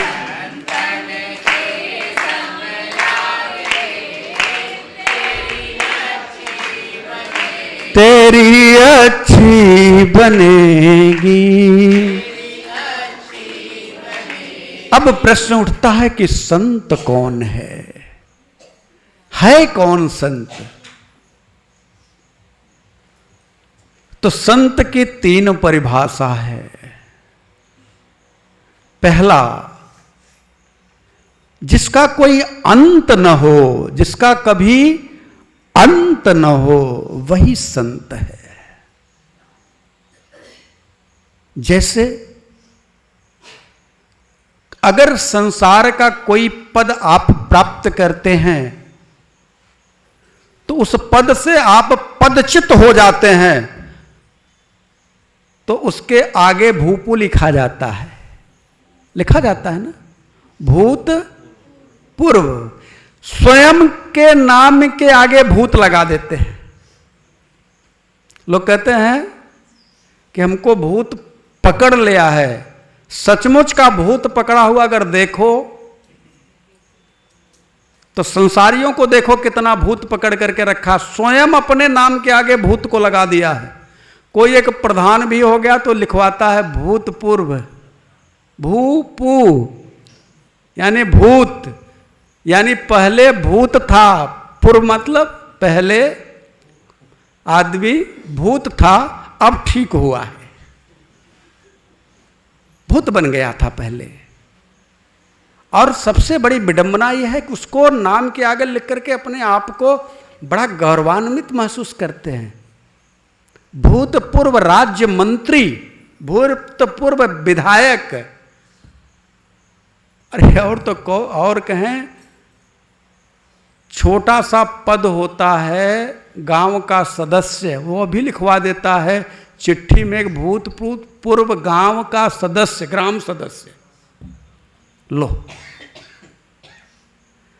जानबूझ करके लोग अपने आगे भूत लगा देते हैं और कहते हैं भूत पकड़ लिया है, परेशान हूं, खुदे पकड़ करके लगाया है। तो पहला संत की परिभाषा क्या है? जिसका कभी अंत ना हो। मीरा का अंत है क्या? भूतपूर्व लगेगा मीरा के लिए, रैदास के लिए, रविदास के लिए, कबीरदास के लिए, तुलसीदास के लिए, अरे बोलिए ना, नानक के लिए कभी भूतपूर्व लगा क्या? उन्होंने भूत से छुटकारा पा लिया। तो जो भूत से छुटकारा पाएगा वही संत है। दूसरा संत की परिभाषा क्या है? जिसे महंत का अभिमान हो गया वो संत नहीं है। आप देखते हो नाम के आगे कितना बड़ा सा लगाते हैं, श्री श्री श्री, फिर नहीं मन भरा तो 1008 श्री, फिर उसके आगे श्री, फिर फलाने 4 आचार्य जी महाराज। ये नामा अभिमानी लोग संत नहीं हो सकते।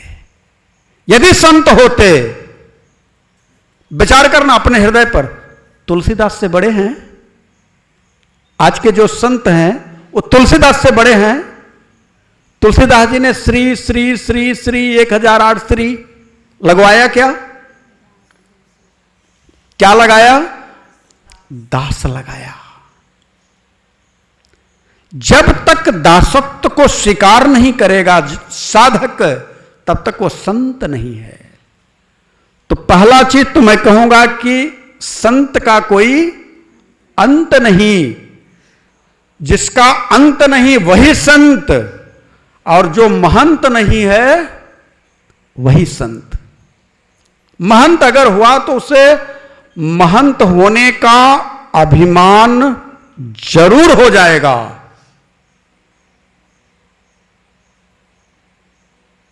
आपने देखा होगा आजकल अभी कुंभ लगेगा या प्रयागराज में, तो आप देखेंगे टेंट लगा होगा आप अगर नाम पढ़ना चाहेंगे तो 2 मिनट तक पहले श्री श्री श्री श्री पढ़ते रहेंगे, बाद में चल करके नाम आएगा।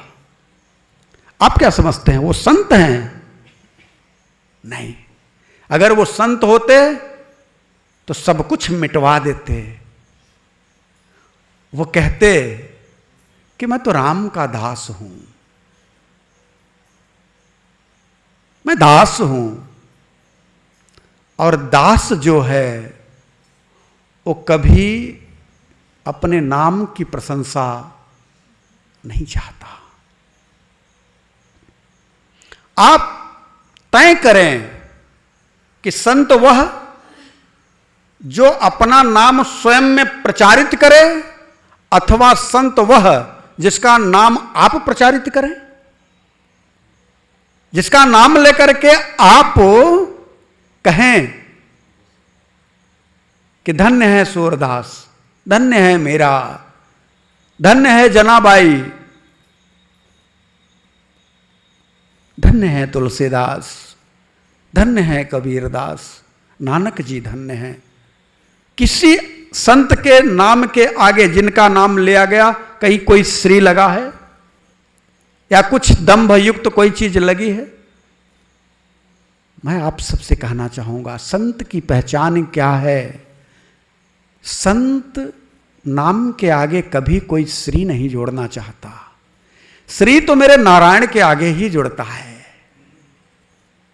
और यह जीवात्मा जिसका तिल तिल करके शरीर क्षीण हो रहा है, समाप्त हो रहा है, वह अपने नाम के आगे श्री लगाता है और शरीर देखो तो श्रीहीन हो गया है, श्रीहीन होता चला जा रहा है। और नाम के आगे श्री श्री श्री 1008 श्री। और तीसरी परिभाषा, संत की परिभाषा दे रहा हूं, जिसका प्रेम अनंत है वही संत है। मिले मिले तो छोड़ के जाने का मन न करे। मानस में गोस्वामी तुलसीदास जी बालकांड में लिखते हैं कि 2 लोग हैं, बंदहु संत असज्जन चरना, बंदहु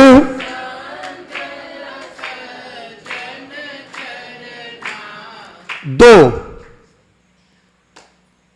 कौन है? संत और असज्जन। दुख प्रद भय भाति दो बरना। दुख प्रद, ये दोनों दुख देते हैं, दोनों दुख देते हैं।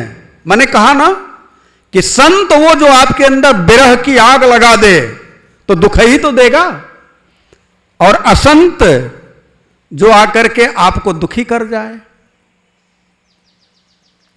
इसके लिए गोस्वामी तुलसीदास जी कहते हैं, मिलत एक दुख दारुण देई, मिलत एक दुख दारुण बिछुरत एक प्राण हरि लेई, बिछुरत एक प्राण हरि। संत के पास बैठने के बाद जब जाने लगो तो जाने का मन न करेगा। संत वो है, वो आपके अंतर हृदय में राम की एक ऐसी लव लगा दे जो कि अंतर हृदय में आपके अंदर में दर्द भी मीठा मीठा देता रहे, जलाता भी रहे। कोई आकर के कहे बुझा दूं क्या, तो आप कहो नहीं, ये जलने में ही मुझे सुकून है, लेकिन दर्द भी है। दर्द कैसा है? विरह का। हे नाथ, हे प्रभु, हे राघव, कब मिलोगे? ये दर्द, ये विरह। बाबा तो मानस में लिखते हैं कि नहीं दरिद्र सम दुख जग माही, नहीं दरिद्र सम दुख जग माही, संत मिलन सम सुख जग नाही, संत मिलन सम सुख जग नाही। संत वह नहीं जिसके पास जाने के बाद वो आपको घूर करके देखें और आपको लगे कि लगता है कुछ मांग लेंगे, और सचमुच में उनके मुख से निकल आए, एक काम करो 5 बोरा चावल और 10,000 रुपया यहां पहुंचा दो, भंडारा है, भंडारा हो ना हो लेकिन बोल दिया तो देना है। संत वो नहीं, संत मांगता नहीं है। अच्छा आप ही बताओ, विचार करो, मांगने वाला छोटा होता है कि बड़ा होता है, और देने वाला? तो जब देने वाला बड़ा है तो संत ने मांगा, तो संत जब मांग रहा है तो देने वाला बड़ा हो गया ना, और मांगने वाला तो क्या मांगना चाहिए? और दूसरी बात, आप हो कौन? दिल से पूछो अपने, तो आप भिखमंगे हो, और भिखमंगों से कोई भीख मांगे तो कैसा लगेगा? आप कहोगे मैं भिखमंगा कहाँ हूं, मेरी तो फैक्ट्री चलती है, मेरी तो बड़ी बड़ी दुकानें हैं, मेरे तो हजारों नौकर चाकर हैं। मैं एक बात पे कहूं, दाता तो सिर्फ एक है, दाता सिर्फ एक है, और वो मेरा राम है। दाता एक राम और भिखारी सारी दुनिया। तो तुम ही बताओ कि भिखमंगों से भीख मांगी जाती है? संत जो है उसके पास जाने के बाद आपको बिछड़ते हुए कष्ट हो, बिछड़त एक प्राण हरि लेई, ऐसा लगे कि क्यों छोड़ करके जा रहा हूं, मुझे नहीं जाना चाहिए, मुझे तो बस यहीं रहना है, भजन करना है। संत वो जिसके अंतर हृदय में आकर्षण हो, प्रभु से मिलन कराने का दम हो, वाक्य में उसके बाड़ी में इतनी प्रबल ऊर्जा हो कि वह कह दे कि राम तुझसे मिलने आएगा, सवरी तू यहीं बैठ, और मस्ती में बोल करके वो जाए, और आपके अंदर भी वही क्षमता हो कि मेरे गुरु के वचन कभी झूठे नहीं हो सकते, मेरे गुरु की वाणी कभी झूठी नहीं हो सकती, आप भरोसा करो राम आपसे मिलेंगे। और जिसने गुरु की वाणी पर भरोसा नहीं किया, संत की वाणी पर भरोसा नहीं किया, उसके जीवन में न सुख है, न सिद्धि है, और न मुक्ति है। गुरु के बचन प्रतीति न जेई, गुरु के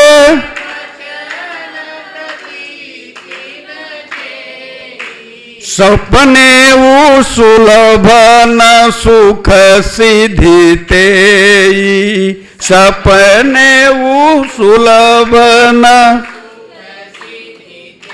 तो संत कैसा हो? जिसका कभी अंत न हो, जो महंत न हो, और जिसके अंतर प्रेम अनंत हो, वही संत हो। कैसा हो? तो गीता के 15वें अध्याय में कहते हैं, निर्माण मोहा जित संग दोषा, अध्यात्म नित्यावृत मृत्यु कामा, द्वंद्व विमुक्ता सुख दुख संगई, गच्छन्ति मूढ़ा पदमं व्ययम तत्। वह मान और अपमान से परे हो। संत के चरण में जाओ, आप अपशब्द बोलो, कोई फर्क ना पड़े, आप प्रेम करो, फिर भी उसे कोई फर्क न पड़े, न तुम्हारे प्रेम से वह प्रसन्न हो और न तुम्हारे अपशब्द से वह दुखी हो। संत तो वह है जो सहज हो। इसलिए गोस्वामी तुलसीदास जी इस बात को पुष्ट करते हैं कि संत कौन है? जिसके जीवन में सिर्फ एक उद्देश्य हो, क्या? दूसर रति मम कथा प्रसंगा। अगर उसके पास बैठो तो राम रस के अलावा उसके अंदर से कुछ ना निकले, वही संत है। जो राम रस के अलावा कुछ और रस देने का प्रयास करता हो, जो विषय रस पिलाता हो, तुम्हारा हाल चाल क्या है, तुम्हारी खेती बाड़ी कैसी चल रही है, तुम्हारा वो वाला बिजनेस कैसा चल रहा है, तो समझ लो कि वो नहीं। यदि वह संत है तो उसे तुमसे यह पूछने की आवश्यकता नहीं है, और तुम्हें भी संत के पास जाकर के यह कहने की आवश्यकता नहीं है कि मेरा वो वाला दुकान ठीक नहीं चल रहा है। तुम दुकान पूछने आए हो कि राम का पता पूछने आए हो? राम से मिलन चाहते हो तो संत के समीप आए हो, और संत का परम कर्तव्य है कि राम के रस में आपको ऐसा डुबाए कि आपके अंतर हृदय में जितना संसार का, धन का, मान का, तन का अहंकार था, सब तिरोहित हो जाए, और आप दीनहीन हो जाओ। और दीनहीन होकर के कहो क्या? मौसम दीन दीन हित तुम समान रघुबीर, अस विचारी हरहु विषम भवभीर, हरहु विषम भवभीर। कामिहि नारी प्यारी जिमि, लोभी प्रिय जिमिदान, ते मेरा गोनाथ निरंतर, प्रिय लागहु मोहि राम, प्रिय। आज के लिए बस इतना ही। हरि ओम तत्सत।